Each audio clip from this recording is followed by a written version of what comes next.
Where is it? Where is it? Where is it? Is it here? No. Here? No.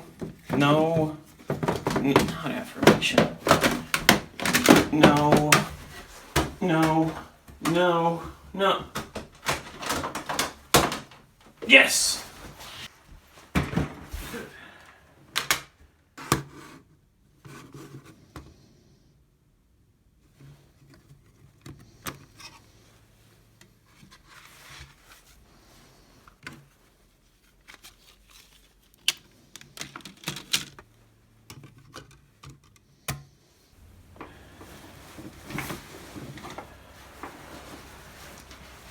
Oh!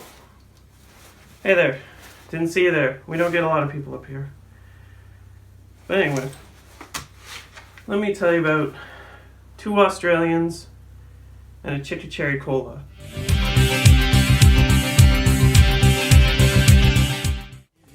Now the song, not to be confused with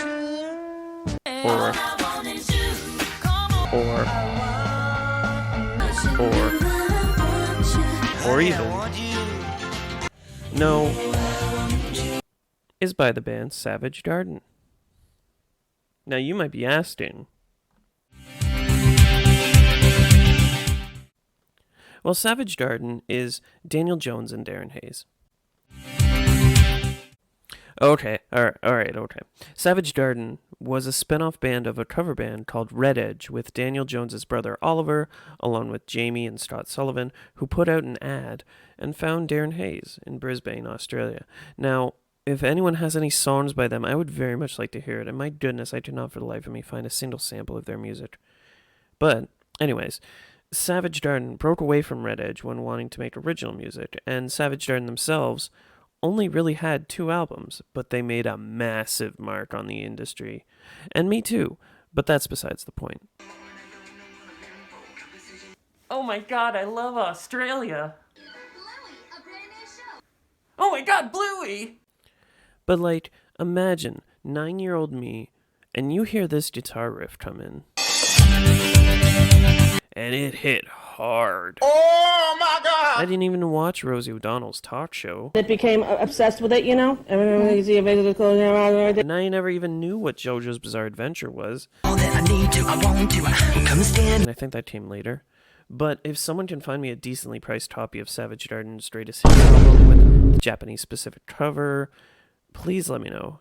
Because if I'm willing to buy over 100 Savage Garden CDs that I bought for $2 a piece just for a 30-second bit at the start of this, I will spend 30. Maybe even 40. Okay, I'll look it up. Now, before touching on the song itself, I want to cover a little bit more of the band. So, who are Daniel Jones and Darren Hayes? Well, they're the members of the band. Okay. Daniel Jones. Hello there. He helped start Red Edge and worked with his brother and buddies in Brisbane, Australia. And they found Darren Hayes. Hello there. To join in too. Daniel and Darren then were probably a bit like, hey man, you wanna make our own band?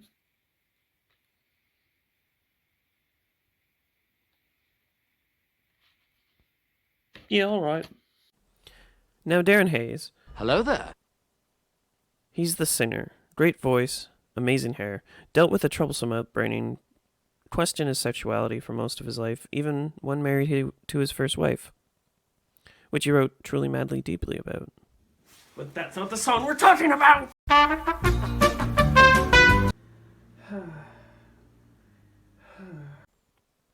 Oh, and also dealing with the homophobia of the music industry at the time. Foreshadowing is a literary device used to.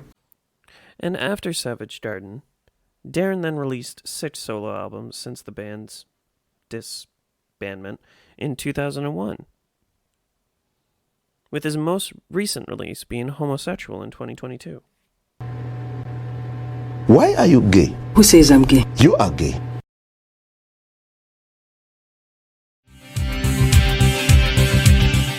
My goodness, you would not believe the hold this song legitimately had on the world for a time, especially in America. #1 in Canada, #1 in the USA, going platinum in Australia, silver in the UK, gold in the USA, leading to millions of album sales for both the single and Savage Garden, the album itself. They were everywhere.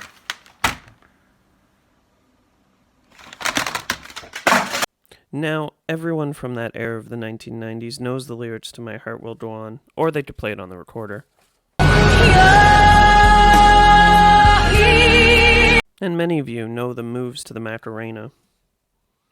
I Want You prepared the 90s kids to be sleeper agents, knowing and singing all the words when played 40 to 50 years from now at the nursing home when the inevitable sequel to Alive Inside, the documentary, is made.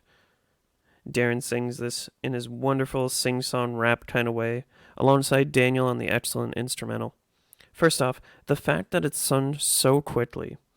It feels like a rap, but not like a Blondie singing Rapture level of cringe, akin to a white guy singing country grammar at your cousin's bar mitzvah karaoke. It's just brilliant how it's done. This is a cringe alert. I repeat, this is a cringe alert. But the lyrics themselves tell the main story. Alongside the amazing instrumental, of course. But the lyrics start off with, anytime I see your face, I just close my eyes and I am taken to a place where your crystal mind and magenta feelings take up shelter in the base of my spine, sweet, like a chica cherry cola. The expressions of seeing or dreaming someone in their life that's so beautiful it metaphorically lifts them out of their own reality, or a dream in this case, to a place where they can truly feel safe and protected in this world. It feels like it's sweet, like a chica cherry cola.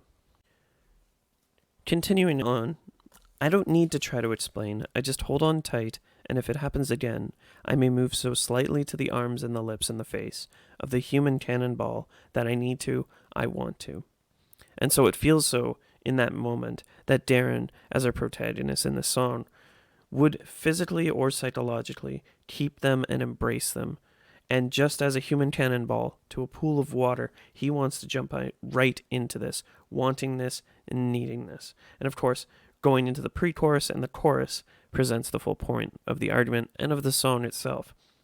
Stand closer, breathe in, and get a bit higher. You'll never know what hit you when I get to you.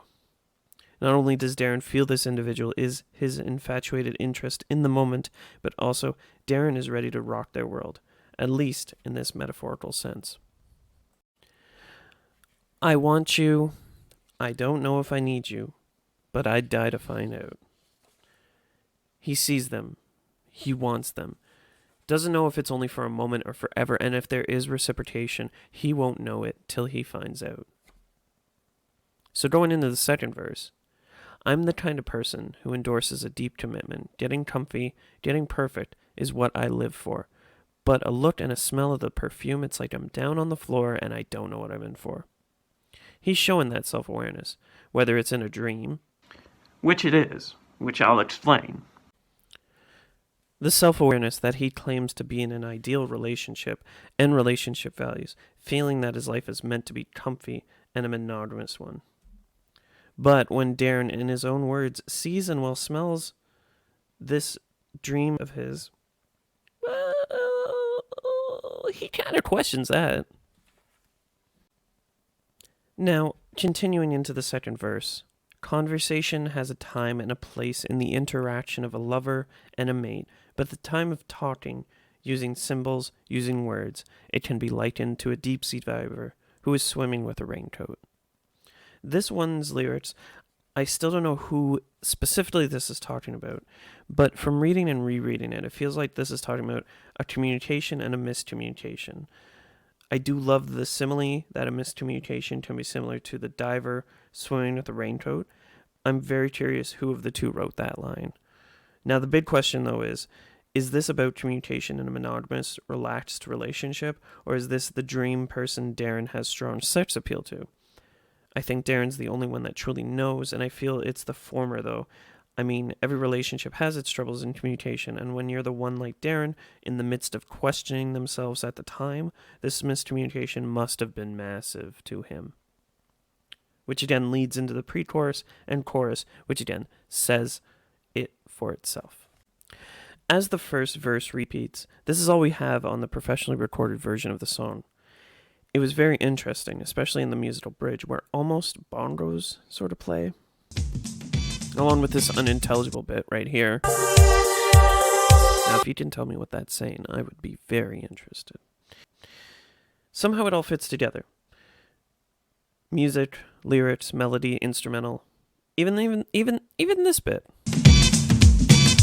Now, yes, I could go into other Savage Garden songs and the lyrics that were in those songs to delve further into the meaning of this song's own lyrics itself. Like in the song Affirmation, you can't control or choose your sexuality. Trust is more important than monogamy. But this video's focus is this song, and between 1997 and 2000, a lot was to be interpreted. That and the fact that I was not even 10 at the time, and the closest thing to gay culture I had was when I caught my parents watching The Birdcage late at night. And why, Academy, did you not give Nathan Lane an Oscar for that amazing, wondrous performance? To Nathan Lane, everybody. Now, in interpretation of this song, we also have an Apple Music piece where Darren Hayes gave some of his thoughts on the song lyrics off of this album, including IWantYou. And he said, "I have such a soft spot for this song. It is based on a dream. See? Where I fell in love with a boy, and when I woke up I missed him. I did not know how I would ever feel that feeling again." So there you go. Especially with Darren married to a woman at the time. He was still, for the most part, in the closet, and that's okay. Exploring one's feelings like that is difficult, especially in a different time like the 1990s. But as this was a 90s song going into the 2000s... Now, there were two versions of the video. One when it was an Australian indie song, and the other off of the international album that everyone is a lot more familiar with. The Australian music video was pretty simple, with the duo on the back of a truck playing the song, as well as dancing in a room full of disco lights. Darren and Daniel are doing a wicked job just as themselves, playing, dancing, singing, all the great bits that a first-time band would do for a music video. Honestly, like, no notes here. Kind of setting the standard for how many music videos would be for this, for first-time hits.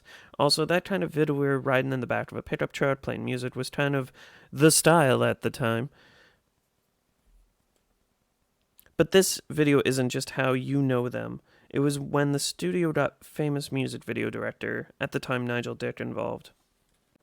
Nigel Dick's music video was what made them the sensation that they became. And in an era where MTV or Much Music in Canada were kings, they were the ones that determined the hits at the time, and this was the utmost importance. The international version shows Savage Garden performing inside of this sort of television world, and not like that John Ritter movie that starred me a little bit as a child.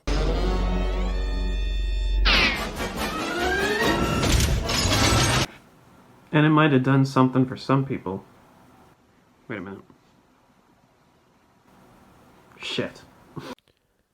This involved them playing in a warehouse type environment, kind of like that bit in Rayman Raving Rabbids where you play as a rabbit inside of the TV, or maybe that Easter egg level in that Shrek game where you play inside of a GameCube, except they've got that cold, sterile environment to sort of broadcast this song to the one woman. Side note, using my best abilities, Google searching, I struggled to find who this actress was that was the redhead in the music video. I'm not sure if it's just a 1990s music videos thing and that not all the details are there other than the band and the video director, but it's like incredibly difficult finding more information on the woman in the video. Please feel free to put in the comments below who this actress was if you know who it was. Anyway, the video itself garnered the band its stardom, along with the song itself, and it felt like it was only up from there. Now, it's better to touch on this topic with Darren himself, as he experienced it firsthand, but I just wanted to touch on a couple points that did come up in researching this song, and a couple sources from him to talk about. And I'll only touch on a couple examples I found in my research. The first was related to the international video, the Nigel Dick version, the one almost everyone's seen. This little box here, this bit of the music video, throughout the music video, Darren talked about the reasoning for this Nigel Dick video bit, which he found out much, much later as well, that they made him do this part in the video because the producers thought that his dancing was a little bit too gay, And when Darren found out that's why, he was pretty pissed off about that information. And this is based off of an interview that I gave to Q News in Australia. However, looking at the Aussie version of the video, even they do quick cuts that are barely detectable with Darren's dancing. Whether it's to match the frenetic nature of the song or other reasons, I can't really exactly say or be confident behind. Now, the second situation that I found in my research, Darren had an interview with Aussie News and said that when he was going solo, and likely when he was in Savage Garden too, they had him have this straight hair, as you see in the I Want You video, or have a shaved head. But he was known to have naturally curly hair, and his hair is excellent, if you don't mind me saying. They said, though, that he needed to have this hair like this because they thought that the naturally curly hair seemed a little bit too gay, in his own words. So do with that what you will. Again, I'm not going further in depth on this. Don't shoot the messenger here. But these two incidents being told directly from Darren are pretty damning evidence of just the tip of the iceberg and the tip of his experience that he had while being in Savage Garden and going solo, and being in the music industry as a whole. Of course, music industry insiders won't admit to what they said or what they did, unless you can get Nigel Dick on the phone to talk about it. But this being my first video and the likelihood that it'll get any attention, well, might be very little, so I very much doubt there's going to be any response to these two incidences that I'm talking about today. Really? I just told you. Amazingly well. Impacting not just me, but the world. It got many remixes as well. The USA single alone that I have, on top of the album version, had 4 others. Australia's single version had its own remixes, another 4. The UK had another 4, and my count, not including the radio edits of the extended versions and club tracks, Wikipedia lists 16 remixes that were also pressed and sold on the I Want You single CDs around the world. And this was 1997 and 1999. Recently, one that was making the rounds was a remix by Peking Duck, just in 2023. And overall, it was done extremely well. I say give it a listen.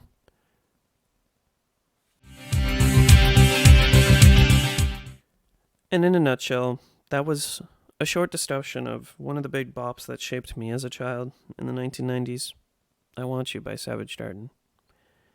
And the album it's on is one that shaped my life, and I really wanted to share this. I really wanted to give this a shot too. Let me know what your favorite Savage Garden song was in the chat. And let me know what you thought of the video as well. This video. This is my first attempt at a bop analysis like this. I'm thinking of more potential bop analyses, like maybe Millennium by Robbie Williams, Stop by the Spice Girls, If I Had $1 Million by the Bare Naked Ladies, heck, even maybe Vanilla Ice's Ninja Rap, and some others. I hope you enjoyed it.